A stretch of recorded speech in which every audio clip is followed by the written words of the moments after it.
Hola amigos, Estados Unidos siempre ha estado controlado por Roma. El neoimperio romano creó las condiciones que llevaron a las guerras que dieron origen a dicho país. ¿Con qué propósito? Establecer su nuevo orden mundial, una dictadura mundial de las transnacionales cuyos dueños son los integrantes de la nobleza negra veneciana, entre otros, y que controlan el imperio oculto llamado Iglesia Católica.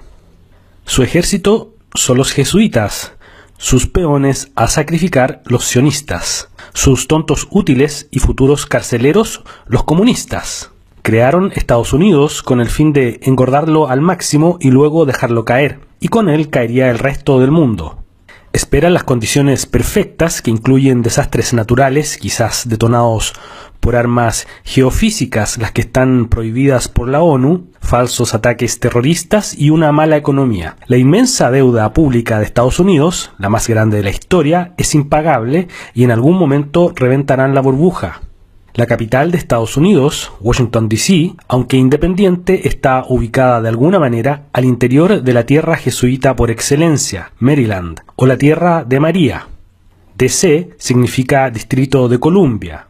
Columbia es la palabra clave en esta historia, porque Cristóbal Colón, o Columbus, fue en realidad Cristóbal Colonna, o Cristóbal Columna. Washington, D.C. se llamaba Roma. Así consta en los registros de propiedad y en la Enciclopedia Católica de 1912.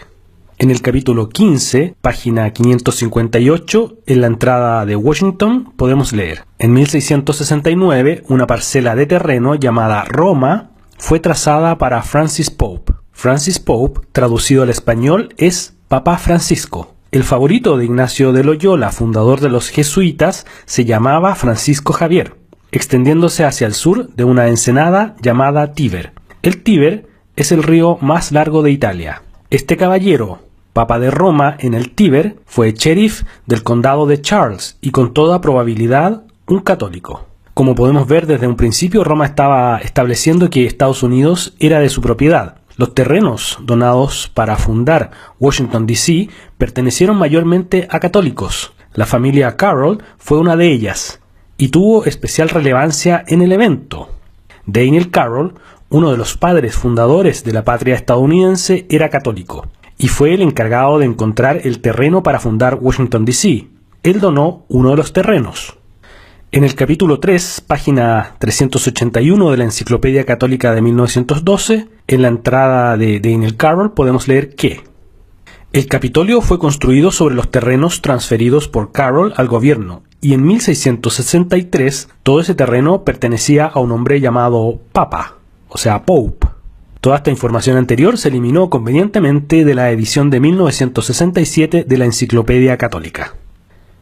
El hermano menor de Daniel Carroll, John Carroll, fue el primer arzobispo jesuita de los Estados Unidos y fundó la Universidad Jesuita de Georgetown, semillero de la CIA, donde estudiaron, por ejemplo, Bill Clinton, además de dos personajes claves en la muerte de John Kennedy, el presidente Lyndon Johnson y la esposa de Kennedy, Jacqueline.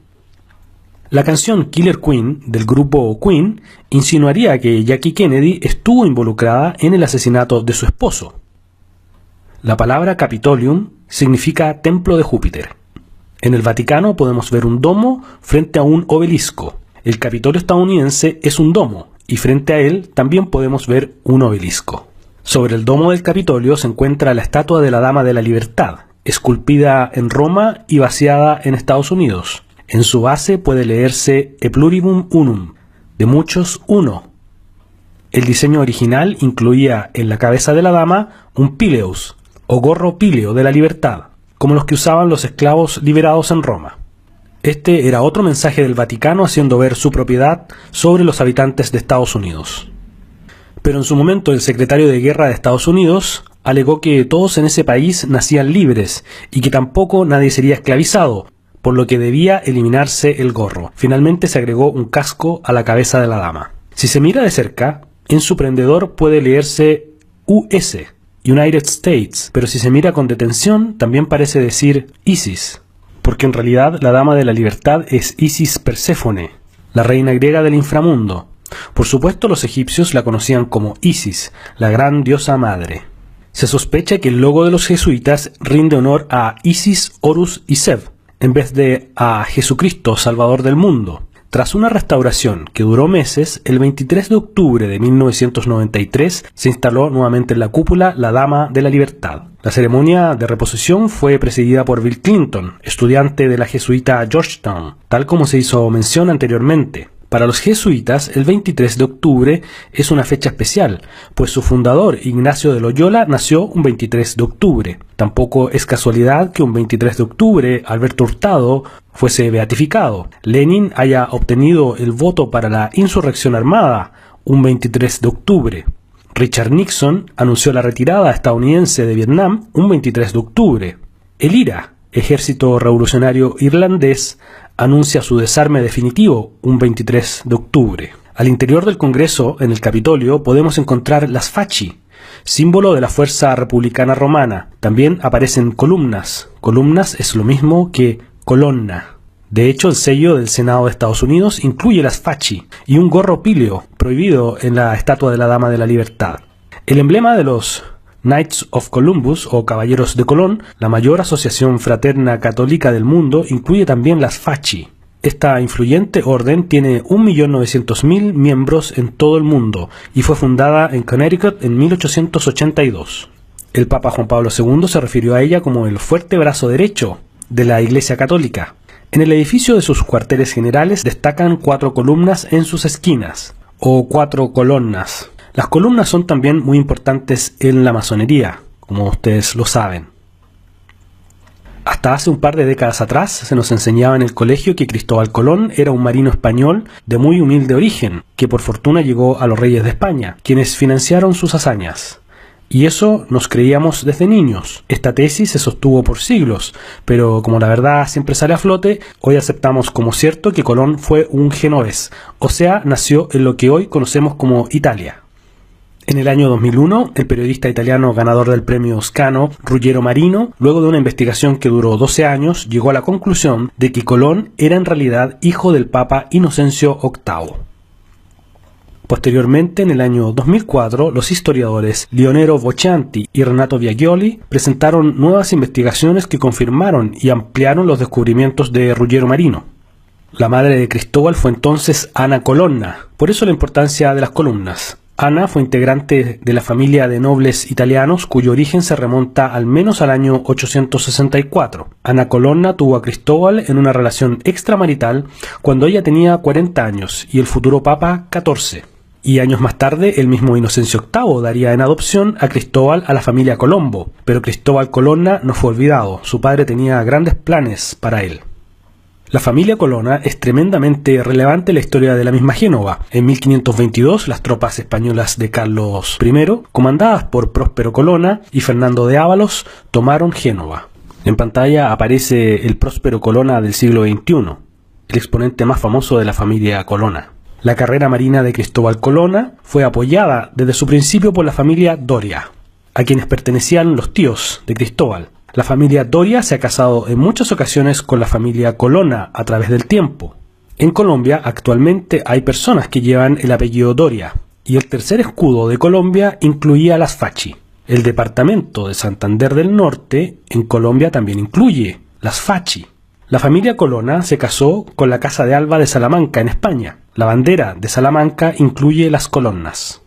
Es público que la duquesa Cayetana de Alba era pariente de Cristóbal Colón, dado que en su tiempo María de Toledo, nieta del duque de Alba, se casó con el primogénito de Cristóbal Colón.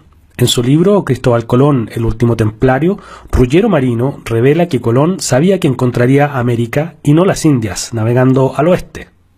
Esto porque su padre, Inocencio VIII, le dio acceso a los archivos del Vaticano, que incluían antiguos mapas y textos secretos. El plan de Inocencio VIII habría sido la creación de una religión mundial ecuménica en el Nuevo Mundo. Entonces, el descubrimiento de América fue una farsa calculada con el propósito de establecer un nuevo orden mundial en América, mientras el rey Fernando, quien fue el modelo para el príncipe de Maquiavelo, y la reina Isabel aparecían como financistas de Colón, detrás estaba el Vaticano. Luego el agente de Fernando, el Papa Alejandro VI o Alejandro Borgia, iniciaría la campaña de encubrimiento que ha durado hasta hoy. Recordemos que la familia Borgia es una de las familias fundadoras de los jesuitas. Otra familia fundadora de la Orden de Jesús es la familia Farnese. El nombre de Alejandro Farnese aparece destacado en los cuarteles generales de los jesuitas en Roma, la iglesia de Jesús. La familia Farnese es propietaria de la Villa Farnese, que tiene forma de pentágono. La sede del Departamento de Defensa de los Estados Unidos es un pentágono, y la inteligencia estadounidense está controlada por jesuitas de Georgetown y caballeros de Malta.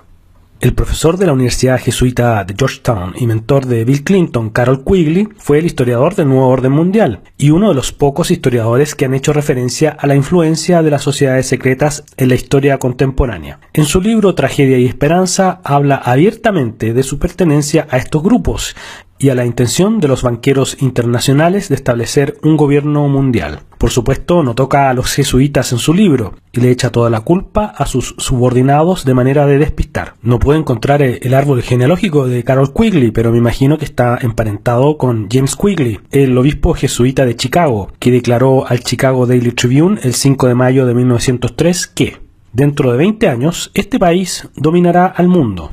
Reyes y emperadores pronto desaparecerán y los Estados Unidos tomarán su lugar.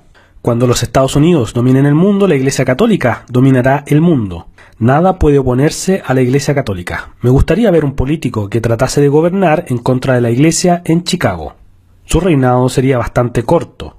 El Bank of America, el segundo más grande de los Estados Unidos, en un principio se llamó Banco de Italia. Fue fundado por Amadeo Giannini y su historia es pura propaganda globalista. Muchos ya saben que las más grandes empresas de Estados Unidos no pertenecen a sus supuestos fundadores, como Google o Facebook. Estos jóvenes emprendedores son solamente una fachada para sus verdaderos dueños, que usan esas empresas como las más grandes máquinas espías del mundo. Siempre se incluye la historia del sueño americano protagonizado por inmigrantes respecto de la fundación de estas empresas. Giannini, según la historia oficial, habría sido un niño inmigrante que perdió a su padre a temprana edad, en una trágica disputa donde murió baleado. Si nos vamos a la Wikipedia podemos leer que el Banco de Italia servía a las necesidades de muchos inmigrantes establecidos en los Estados Unidos, proveyéndoles de servicios que los existentes bancos les denegaban y quienes típicamente los discriminaban. Frecuentemente le denegaban servicios a todos, excepto a los más ricos. Sin duda esta historia está como para llorar.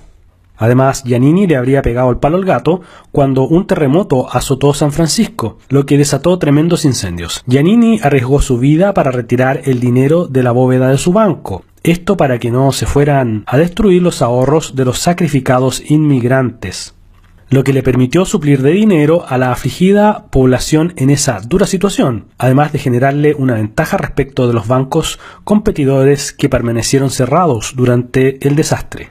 Bueno, Giannini debe haber sido el único banquero con corazón de abuelita en la historia de la humanidad, pero lo que más nos incumbe a nosotros es que la familia de Giannini era accionista de la Columbus Savings and Loan Society, y con ese dinero comenzó su banco. Nuevamente aparece Colonna. A los integrantes de la nobleza negra veneciana les gusta aparecer retratados discretamente en películas y libros. Los medios de comunicación de los Estados Unidos son controlados desde Milán. Milán viene de la palabra Midland, que significa Tierra Media. Y media o media es como en Estados Unidos se le llaman a los medios de comunicación.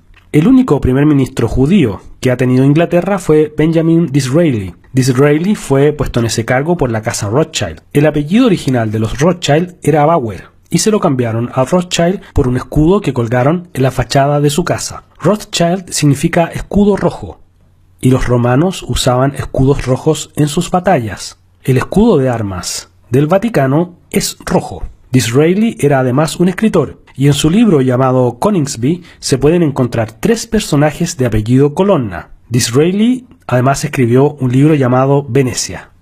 Un párrafo del libro Coningsby dice: el mundo está gobernado por personas muy distintas a los imaginados por los que no están detrás de la escena. Y en la tapa del mismo libro aparece el protagonista apoyado en una colonna. Otra familia de la nobleza negra es la familia Sforza, que procede de Milán. En su escudo aparece el Biccione, o vípera, o gran culebra con un niño en su boca, además del ave fénix, que se diferencia del águila por su cresta. El doctor Hannibal Lecter, en el libro Hannibal, se esconde en Florencia. En la tapa de este libro se incluye el escudo de la familia Sforza, porque es pariente de esa casa. Además, se desempeña como curador del Palazzo Vecchio, de la familia Caponi. En el frontispicio del Palazzo Vecchio de la familia Caponi se aprecia el Cristograma, que se instaló en el año 1511 y años más tarde sería ocupado también por los jesuitas. La familia Caponi son en realidad los antiguos Medici, los más grandes banqueros del Renacimiento y que han producido 3 papas. Pueden ver la imagen del historiador Niccolò Caponi. La canción del grupo musical Dream Theater, El Duque de Toscana, incluye los siguientes versos. Tal vez recuerden a un curador caníbal, un personaje inspirado en mi hermano. Déjenme presentar a mi hermano, un hombre de barba, historiador, chupando siempre de su pipa, de distinguido acento. Quizás la familia más importante en la fundación de los jesuitas es la familia Farnese. Hoy se llaman familia Borbón-Parma. Uno de sus integrantes más destacados es el gran duque Henry de Luxemburgo y Carlos de Borbón dos Sicilias, duque de Castro. Investigadores apuntan a la familia Boncompagni-Ludovici como la que maneja gran parte de la mafia en los Estados Unidos. Boncompagni significa buenos compañeros, o Goodfellas, como la famosa película del católico Martin Scorsese, que dirigió también la película propaganda pro-jesuita Silence. La familia más poderosa del mundo sería la familia Massimo, cabeza de la nobleza negra. El personaje de Don Vito Corleone se habría inspirado en el príncipe Don Vittorio, o sea, Vito, Massimo. En la foto podemos ver que es bastante parecido al personaje que interpretó Marlon Brando, sobre todo en la mandíbula. Podemos ver también a Marlon Brando poniéndose las prótesis que le daban forma a la particular quijada de Corleone.